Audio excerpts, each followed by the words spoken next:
I mentioned at the beginning, a lot of those legislators do not understand. And it would be great if they served on their community schools committees and so forth. But it's the way some of us even got to the legislature, myself included, because I had not thought about elective office.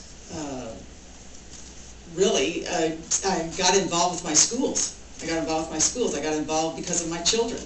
I worked in the classrooms, I volunteered in the libraries, I served on committees, watched the school board meetings, and eventually, unfortunately, women from my generation, we keep hearing, and it's true, sometimes have to be asked. And I was asked to consider running for the school board, which I ended up running for and won, and one thing leads to another. But my point being that I think it's critical that the legislators have a better grasp of what's going on here, whatever form that takes and however that can happen, but never assume that we know things. That's what I guess I'm trying to say. There's a lot we do not know, no matter what we say.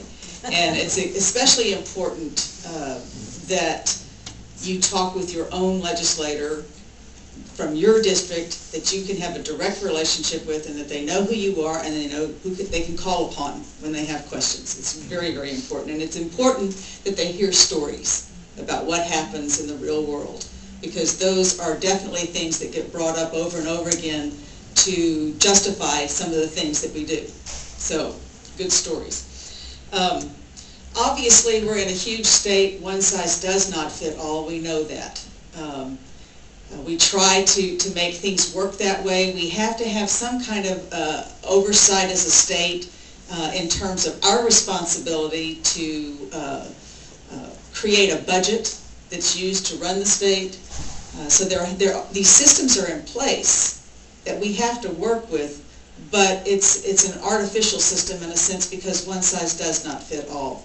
And we continue to struggle with that, I think, through what we're trying to do with accountability, what we try to do with school finance, all the things that we have to work on here.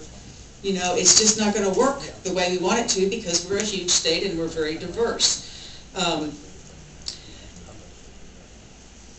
I also wanted to respond to what was mentioned about the money that was voted on last session for teacher pay and incentive pay. Good or bad, whatever the outcome was of that decision, it points out to me, and I'd like to share with you, the fact that we get boxed into corners a lot of time in the legislature to take votes and make decisions that may or may not be the best decisions, but they're made for political purposes. And I'm not saying that that was not a good decision. I'm saying that what happened was we had some ideological divide over what we were going to do with putting more money into education.